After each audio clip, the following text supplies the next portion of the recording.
Last episode में हमने देखा था कि नोरा सबके सामने कह देती है कि वो अपने सारे शेयर होल्डर्स के अधिकारों का यूज यूथो पायरेट्स के सपोर्ट में करेगी। ये सुनकर तो सब लोग चौंक जाते हैं। तब होंग भी वहीं पर थी।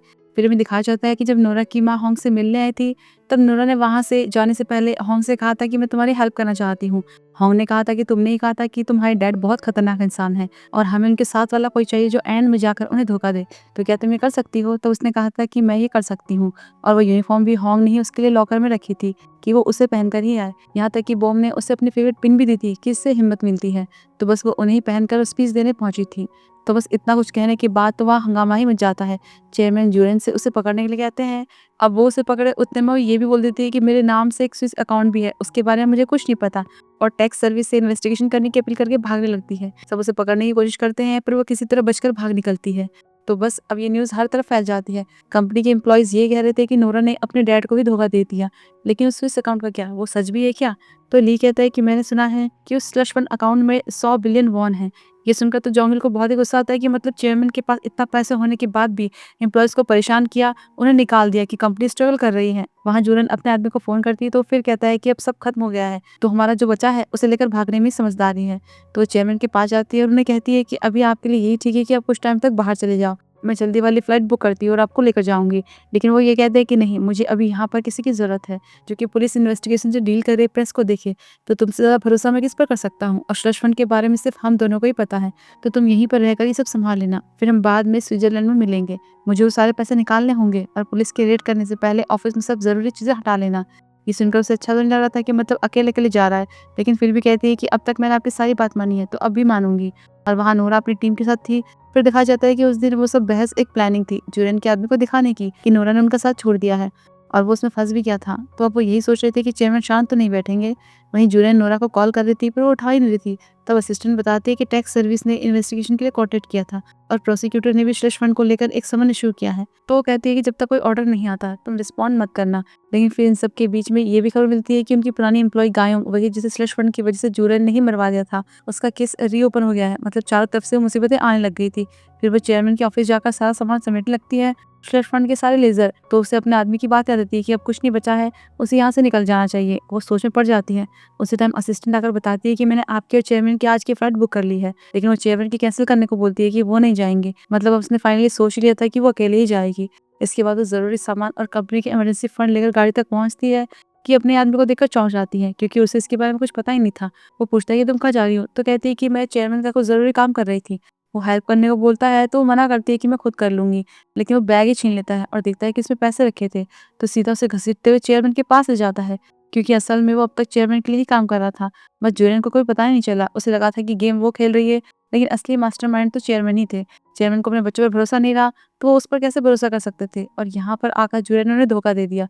ये सब देखकर जुलियन उनसे कहती है कि मैंने आज तक आपको धोखा नहीं दिया, इतने सालों से मैं आपके लिए लॉयल रही और इस आदमी ने भी मुझे पैसे चुराकर भागने को कहा था पर मैं नहीं गई, मैं आपके साइड रही, आप मुझ पर भरोसा कीजिए। तो बताता है कि कंपनी के रिजर्व फंड चुराने के बाद इसका अकेले बाहर जाने का प्लान था। तो जुलियन का काम खत्म हो गया था। अब वो कितनी भी मिन्नतें कर ले उसे माफ नहीं किया जाएगा। इसलिए चेयरमैन उसे अब तक उनका साथ देने के लिए थैंक्स बोलकर चले जाते हैं। चेयरमैन पर अब इतने सारे इल्जाम लगे थे तो उन्हें स्लश फंड के मामले में कोर्ट में पेश होना पड़ता है। किस्मत से प्रोसिक्यूटर भी वही था जिसने पहले होंग के साथ मिलकर स्लश फंड को इन्वेस्टिगेट किया था। वो फिर होंग को देखकर सरप्राइज होता है।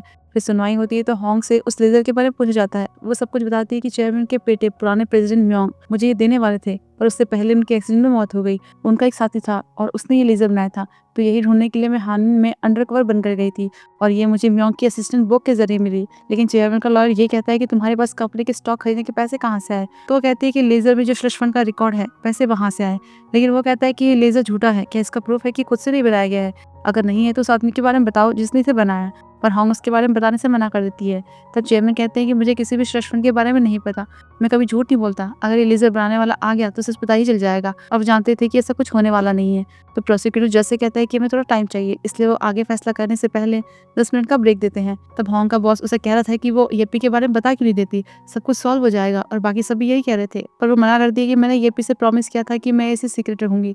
शिन भी कहता है कि तुमने उससे बात नहीं की, पर वो कहती है कि वो मेरा फोन नहीं उठा रहा है और हमने इतना सब कुछ साफ करके दे तो दिया है, लेकिन प्रोसिक्यूटर कुछ नहीं कर पा रहा है तो उसकी गलती है। फिर गुस्से में चली आती है। तब शिन अल्बर्ट और ली से पूछता है कि तुम्हें भी ईएपी के बारे में पता नहीं था? तो उन्हें भी कहाँ पता था। इसके बाद हियरिंग फिर शुरू होती है। तब प्रोसिक्यूटर जज से कहता है कि एक एडिशनल विटनेस है जिसे मैं बुलाना चाहता हूँ, और वो यही है हानमिन का पुराना एम्प्लॉय और श्लेषवन को बनाने वाला। तभी जिनमुक सीट पर से उठता है और आगे आता है। सब लोग चौंक जाते हैं कि ये ईएपी है। फिर वो सबको बताता है कि उसने कैसे कैसे क्या क्या किया। म्योंग के कहने पर चेयरमैन के श्लेषवन का लेजर बनाया, और सिर्फ यही नहीं, इसके अलावा उसके पास 12 बैकअप है, मतलब ऐसे ही 12 और लेजर है। ये सुन के तो होंग चौंक जाती है, और एक लेजर तो उसने अपनी ऑफिस में सीलिंग में छुपा के रखा था। इन सब में यूदो पायरेट्स पर इल्जाम लग रहे थे, तो वो साफ कह देता है कि उस टाइम यूदो पायरेट्स का कंपनी के मैनेजमेंट से कोई लेना देना नहीं था। और फिर कहता है कि मुझे मेरे किए पर रिग्रेट था, पर मुझ में हिम्मत नहीं थी, लेकिन अगर मैं सबके सामने नहीं आता तो मेरी पुरानी कलीग की सारी मेहनत बर्बाद हो जाती। मतलब कि होंग की कि उसने यहाँ तक पहुंचने के लिए इतना कुछ किया। फिर बाद में होंग उसे थैंक्स करती है, तो वो भी कहता है कि इस बार मैं तुम्हारा पूरा साथ दूंगा, तुम्हें जब भी मेरी जरूरत पड़े तो कॉल कर लेना, और चला जाता है। फिर होंग अपने बॉस से मिलती है और इन्वेस्टिगेशन के बारे में पूछती है, तो बताता है कि मुझे पता चला कि चेयरमैन अभी भी अपने एलिगेशन एक्सेप्ट नहीं कर रहा है। कह रहा है कि उसे तो कुछ पता ही नहीं था, ये सब जो कुछ भी है वो जुरेन ने किया है, उसके पीछे वही है, मतलब वो सब कुछ उस पर डाल रहा था। तो इन्वेस्टिगेशन टीम अब जुरेन को ढूंढ रही थी। अगर वो नहीं मिली तो चेयरमैन बच जाएगा, लेकिन रिकॉर्ड के हिसाब से अभी तक वो बाहर नहीं गई थी, यही कंट्री में थी, और उन्हें नहीं पता कहाँ। तो होंग भी कहती है कि मैंने नोटिस किया था कि ट्रायल में चेयरमैन बहुत शांत लग रहे थे, जैसे उन्हें किसी चीज की चिंता ना हो। तो अगर मैं उनके नजरिए से देखूं तो जुरेन ही वो एक है जो उनके स्लश फंड के बारे में हर को जानती थी, लेकिन वो ही नहीं है। कहीं उन्होंने उसे गायब तो नहीं कर दिया, और उन्हें कहीं ना कहीं इस बात पर भरोसा होने लग गया था। फिर घर पर होंग उसी पुरानी एम्प्लॉय गायों के बारे में सोच रही थी जो कि मर गई थी। उसे ये तो यकीन था कि इसे मारने के पीछे जुरेन और उसके आदमी का ही हाथ है, इसलिए प्रोसिक्यूटर को कॉल करके जुरेन तक पहुंचने का तरीका बताती है। वहीं पुलिस स्टेशन में देखते हैं कि डिटेक्टिव अपने सीनियर से उसी गायों के केस के बारे में कह रहे थे कि उस लड़की के नाखून में जो डीएनए मिला था उससे वो सस्पेक्ट को ढूंढ सकते हैं, और उन्हें उस वैन का नंबर प्लेट पता था जो कि उस नदी के पास से मिली थी। लेकिन सीनियर के पास अपनी बहाना थी कि वो चोरी हुई नंबर प्लेट थी, इसलिए वो उसे सुसाइड बनाने पर लगा हुआ था। कि तभी उन्हें प्रोसिक्यूटर का कॉल आता है और वो जुरेन के आदमी के बारे में बताता है जो कि होंग ने बताया था। उसकी शॉप का लोकेशन बताता है कि वो गायों के केस से जुड़ा हुआ है। फिर वो लोग वहीं जाते हैं तो उन्हें वैसी ही प्लेट वाली एक वैन दिखती है, लेकिन उसका ऑफिस बंद था, तो वो ऑफिस में घुसकर जांच वगैरह करते हैं। तो वहाँ उन्हें बहुत सारे एविडेंस मिलते हैं जो कि उस आदमी ने हर मौत के बाद निशानी के तौर पर रखे थे। तो उसमें मरे हुए लोगों के वॉलेट भी थे, उसमें म्योंग और गायों का वॉलेट भी था, लेकिन एक और का मिला था, पर वो हानमिन से नहीं था। तो होंग उसे देखने के लिए कहती है। तो जब वो देखती है तो उसे शौक लगता है, क्योंकि वो उसके मेंटोर का पर्स था, यानी कि उसके बॉस के छोटे भाई का, जिसके लिए उन्हें लगा था कि उसने सुसाइड किया। पर सच ये था कि उसे भी बाकियों की तरह मार दिया गया था, और इसके पीछे भी जुरेन ही थी। तो फिर अगले दिन उन डिटेक्टिव के साथ होंग भी उसे पकड़ने के लिए ऑटो शॉप के बाहर उसका वेट करने लगती है। थोड़ी देर बाद वो आता है और अपनी वैन लेकर निकल जाता है। ये लोग उसका पीछा करते हैं तो देखते हैं कि वो चेयरमैन के घर के अंदर जा रहा था। अब डिटेक्टिव बिना वारंट के अंदर नहीं जा सकते थे। वहीं बोक फिलहाल जैसे बाहर आ गई थी, तब नोरा उसका वेलकम टोफू से करती है, लेकिन सोया सॉस लाना तो भूल ही गई थी। तभी से होंग का कॉल आता है और वो उसे चेयरमैन के घर की चाबी के बारे में पूछती है। नोरा के पास अभी चाबी थी, तो वो उसे वहां आने के लिए कहती है। वहीं घर के अंदर जुरेन को बेसमेंट में बांध कर रखा हुआ था।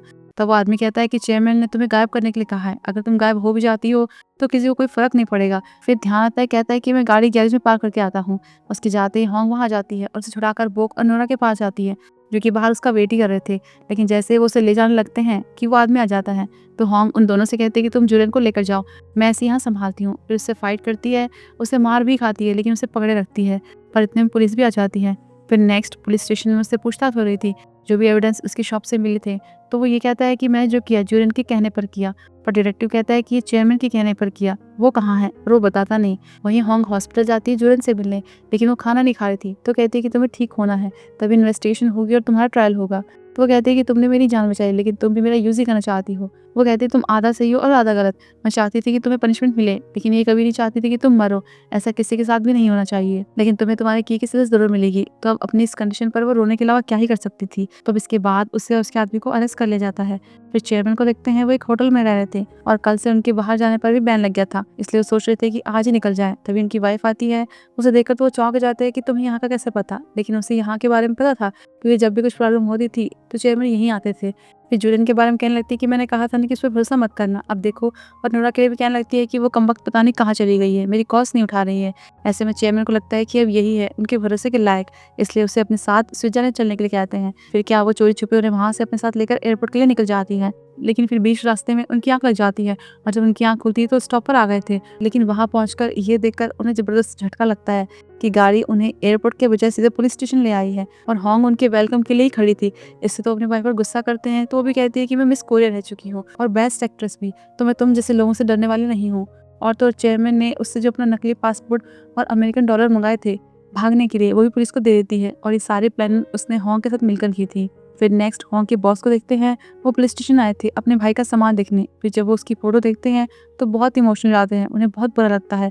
इसके बाद होंग अल्बर्ट से मिलने जाती है तो अपने अंकल म्योंग के बारे में बातें करता है कि उन्होंने क्या क्या सोचा था और अभी इसके पास उनका ही वॉलेट था कि अब मैं इसे ही यूज़ करूंगा। तब होंग से थैंक्स करती है कि अगर तुम नहीं होते तो मैं यहाँ तक नहीं पहुँचती। पर वो थोड़ा अपसेट हो जाता है कि मतलब वो थैंक्स कर रही है तो उसे गुड बाय करके चली जाएगी, लेकिन एक नए दिन तो उसे वापस जाना ही था। तब वो उसे बाय करके चली आती है।